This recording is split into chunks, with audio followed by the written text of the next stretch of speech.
Hello, welcome to the RDA. I'm your boy Retha, and I bring you news. Yes, news. We all love the news. And I bring them right in the middle of the day, because that is the best time to report news. Only legends report news in the middle of the day, not in the morning. No, no, who's up? So, yeah, I bring you news. I bring you the latest Manchester United news. And yeah, let's get to it, really. Two stories, really, today, which is one, Ole's back in training. Hooray. And two, about a Manchester United fan share scheme. Some interesting news about the Manchester United fan share scheme, and we shall get to that. But before we get started, just do the most because you're awesome. Hit the like button, hit the subscribe button, and let's move. Let's move. But anyway, we'll start with the latter, which is the Manchester United fan share scheme. And I am reading these news from the Mirror, and the headline reads: Man United close to finalising 7.5 million share scheme as Glazers follow through on pledge. Fan share scheme, follow through on pledge, oh, everything's rosy. And yeah, if you don't know what this is about, I'll bring you up to speed, To start, the basic idea of a fan share scheme is the idea of giving fans the ability to buy a certain percentage of the club, So yeah, given the ability to own and buy a certain percentage of the club. And Manchester United are looking to introduce this program, if you like, And this is in response to, the whole Super League debacle.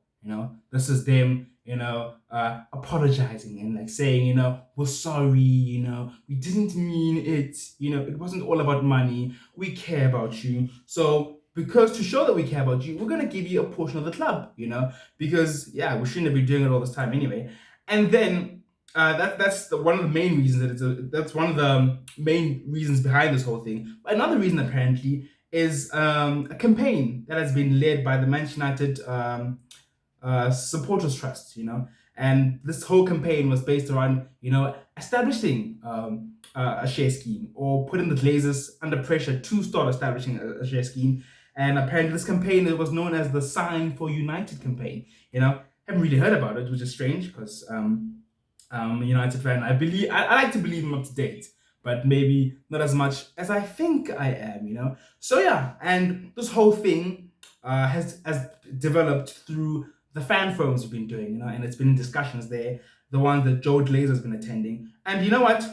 Before I give you my thoughts on this, I just want to read you some of his quotes from these fan forums he's been attending, because I think they're wonderful. I think they're wonderful. This was Joe Glazer, the main man himself, the greatest owner in the world, Joe Glazer. And this is what he had to say. As owners, meaning him and the whole Glazer family, we want exactly the same thing as the fans. A successful team and a strong club. And we want to work in partnership to achieve these objectives.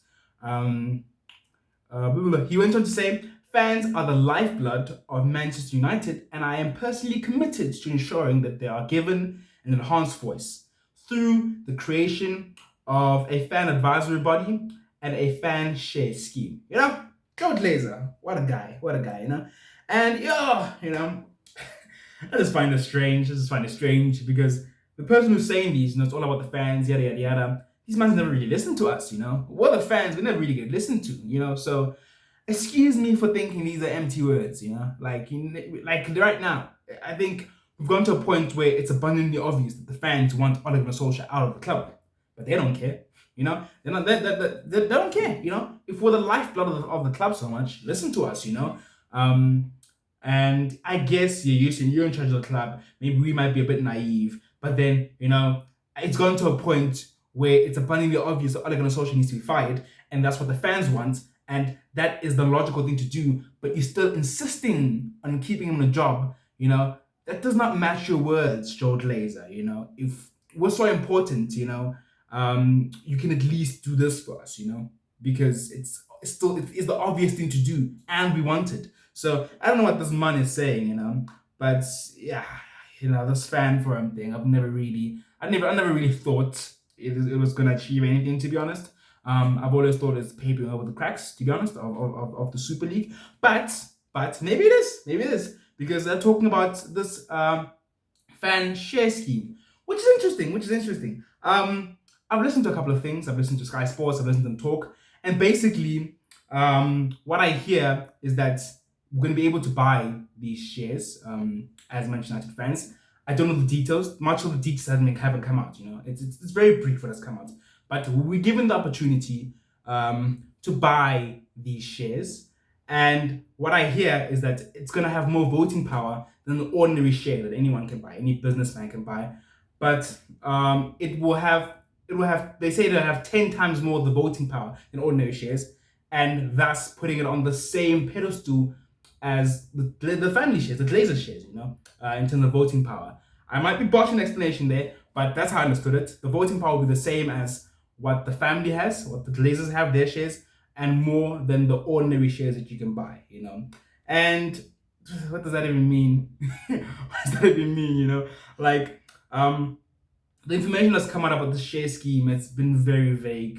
It's been very vague, to be honest, And, I have two main questions about this thing, One, how is it going to benefit us? What does it really entail? What does it really entail? And then two, why is it coming out now? Why is this coming out now? And let's just talk about that, I'm all for fans being able to buy a portion of the club and own a portion of the club, because ultimately that's what we want, We want fans to own this club, and it has to start somewhere. So I'm all for that, But what is this really going to entail? Are they just papering all the cracks? Is this just a snippet? It's like, let's give them something so they can be happy. I could be wrong. I don't know. I don't think much has come out on this. But ultimately, if we do get this in an ideal world, I think it comes down to us hoping that this will help us influence the structural decisions of the club. I think it just comes down to that. If through this we can have a bit more of a word into the structural decision of the club, that's perfect, And yeah, we'll just have to wait and see. Look, we're given the benefit of the doubt. We can't be like, we want a piece of the club, your Hobo owners, and make an effort, but we're like, oh, what's going on with that effort? We're not sure. We have to give them the benefit of the doubt, but you can't really blame me for being skeptical, because we're talking about the Glazers here, and they seem to half-ass everything. They seem to always paper over the cracks. So the fact that they do that in the club instead of running it, you can assume it's the same thing. It's the same tactic. They're trying to appease us. Trying to make us happy. But we shall see. And I won't go into too much detail because, frankly, I just don't know much about this. One, I'm not a financial expert, and two, not much is out, which it's nicely into my second point. My second question about this. Why is this coming out now? Why is it coming out now? And it's an interesting question, because when you read this thing, they're saying nothing. Even the headline, Manchester United close to finalizing. Okay, so it's not finalized, It's close to being finalizing. So why are you putting it now? Then the logical thing would be like, they're going to give us some detail on this thing. They're going to give us detail on how close it is. None at all. The most they tell us is what I said. It's going to have more voting power than ordinary shares and the same voting power as the Glazer shares. That's it. But I don't think that's news, I think that's basic, really, to be honest. Like I said, I'm not a financial expert, but I don't think that's giving us the structural details of how these shares are going to work, So if that's not the reason, why is it coming out? And, it doesn't take long to think about it. It's coming out. Ole Gunnar Solskjaer just went back to training today. Okay. How convenient for the Glazers that this is coming out when Ole Gunnar Solskjaer is going back to training today. And, oh my gosh, it's so obviously a PR move. It's a PR move, to be honest. I'm not saying this is not going to happen, but them announcing it now, or talks about it coming out now, it's a PR move because there's no substance to any of these articles, Maybe I haven't read enough, and maybe you can correct me and tell me like, no, go here. They talk about this, and that, but there's no substance to any of these articles. And they've been holding this play. They've been holding this card in their back pocket, ready for when they can use it. Because I don't know about you guys, but I've gone to a point where I can't really fall for these things anymore. If they link us to Kunde, we've got Varane. If they link us to a top-notch striker, we've got Ronaldo. They've gotten to a point where they have to be creative now. And I think this is probably their best player at the moment, We will let you own the club. We'll let you make decisions. That we're saying. They're saying it, and then obviously the response they want like, oh, they're gonna let us to make decisions. Okay, cool. Let's wait it out, And then who knows? Maybe this doesn't even materialize at all. So this is definitely a pure move, and it's become a norm. It's become a norm. I was saying this probably in my last show or the show before that because we're always making pure moves. What a club, football club. But it seems like they put more effort in the spin than the quality of football on the pitch, to be honest. So that's a clearly pure move. The timing is it's too much of a coincidence. Ole Gunnar Solskjaer starts today in training, and then this is coming out. Clearly they're just trying to divert us away from the fact that Ole Gunnar Solskjaer shouldn't be starting training because he should be sacked. But no, he's starting training, and let not be the focus. Because I would think a competent club would be like maybe reporting that. Maybe talking about what Ole Gunnar Solskjaer can do differently moving forward. A competent club would fire him anyway. But then at least, that's the most relevant news at the moment. That Ole Gunnar Solskjaer is going back to training. As much as there have been reports about that, today there's been a very big focus on this. And I think it's just trying to move our attention away from the fact that an incompetent manager isn't allowed to stay at the club because the club is incompetent. But yeah, that's that. Hopefully this materializes. And hopefully it'll give us the power to actually shape this club, and get back to the top, and that'll be perfect. But honestly, a cynical part of me just feels like you're just living in hope if you believe this is actually going to materialize to something really effective, because these owners would never allow that. They want complete control of this club. But we'll see. Maybe I'm just a layman when it comes to this topic, and I'm not really sure what all this entails. If you do have a better idea of this whole share scheme thing, please let us know in the comments. But we shall see. But to what I think is the more relevant news at the moment, Ole Gunnar Solskjaer.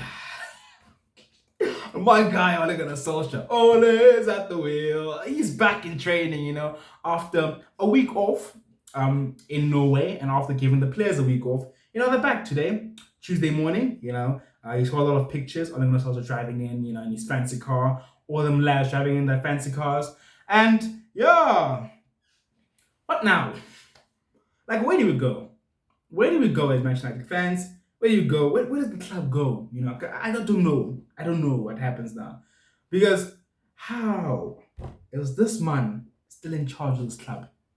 How is Ole Gunnar Solskjaer deciding who plays against Watford? How? Like, I'm both surprised and not surprised at the same time. I'm surprised from the point of view that our standards have dropped so much.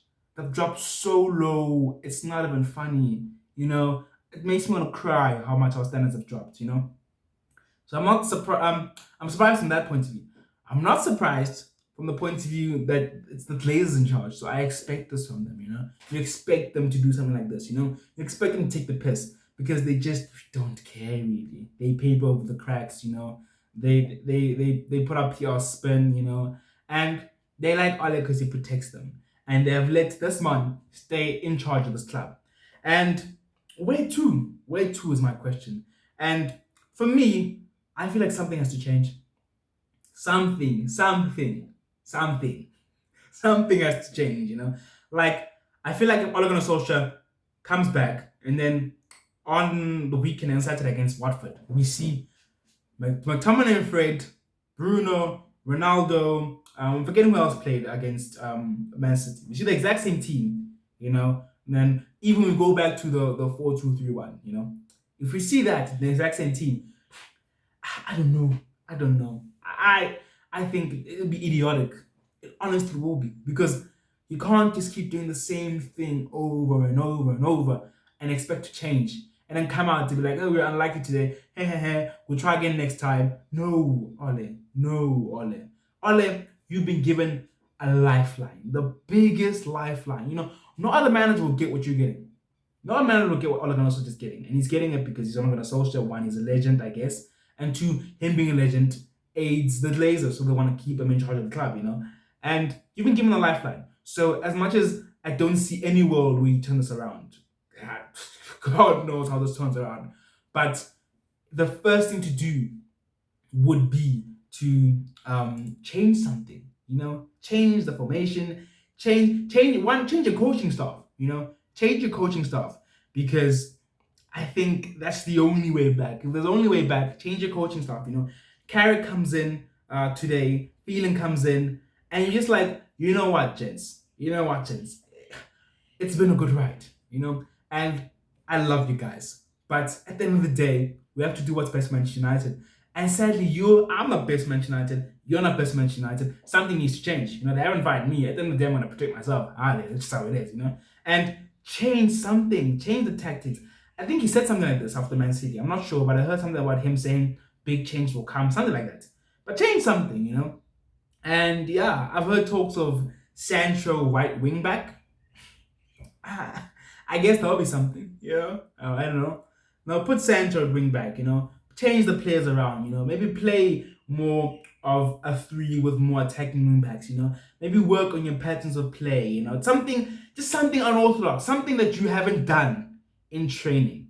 Because what you've done this far is shite, So just do that, And yeah, I'd like to see players like Martial being given a chance, honestly. I'd like to see players like Donny being given a chance, players like Tillers, players like Dallo. Honestly, I just want something to change, because I know we rate players like Wan-Bissaka, like Shaw, but if Ola is not gonna go, something needs to change, So that's just where I am at the moment.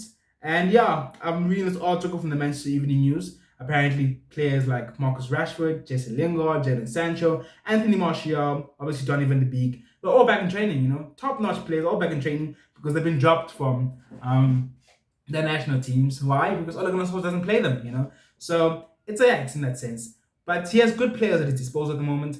I know that all the players aren't back at the moment, but he has good players to work with, and he has a lot of the fringe players. So as I say, he can just try to do something different, For me, it would be a crime if Donny doesn't play against Watford. I know he won't. I know I'm stretching. I know. But it would be a crime if Donny doesn't play. Because, for me, that's the obvious change, Like, it was struggling in the midfield. We're being caught in the turnover quickly, Just do something different. He's come on at times. He's done something well. Throw Donny in there, Jadon Sancho, 1 for 75 million. Throw him in there. He must be good at something if he's worth that price, Just, yeah, like I'm lost for words. I just don't believe this guy's in charge of the club. I just don't, honestly. And it's saddening. It's saddening because they just don't care. They just don't care how we feel, And, what are we doing about it? I heard talks of a protest over the last weekend, if not mistaken, on the 13th, if not mistaken. And you hear a handful of people turn up. Some of us can't turn up, Some of us don't have the privilege to be in Manchester. So I feel like those who can should be turning up to things like this, And you hear people laughing about the low turnout. Manchester United fans, you hear that they are laughing about the low turnout. And you're just like, where are we as a fan base, Where are we as a fan base? These things happen because we're divided. Not because of anything else. These things happen because we're divided, I mean, we could simply just start a campaign, ban Old Trafford till Ole is sacked. Not even. Ban Old Trafford till the Glazers out, And yes, there'll still be supporters because there's so many supporters, you can't stop all of them. But if we try our best to make a considerable effort, we could stop a handful of people from going to the stadium, And this is an example. I feel like if we're just united as a fan base, we could make so much more of a difference, And I just don't get why we can't just, put our differences aside and do that. We do have the power. We do, and we just need to work together. It's as simple as that. But yeah. It's going to be an interesting week. It's going to be an interesting week, honestly. I shall do a press on Friday. On Thursday, we shall do a preview for Watford. And I think we'll beat Watford. But you can't put anything past Ole Gunnar Solskjaer. And if he loses, last week when you lost, I said he's going to get sacked. When he lost against Liverpool, I said he's going to get sacked. If we lose to Watford, he probably won't get sacked. I've given up.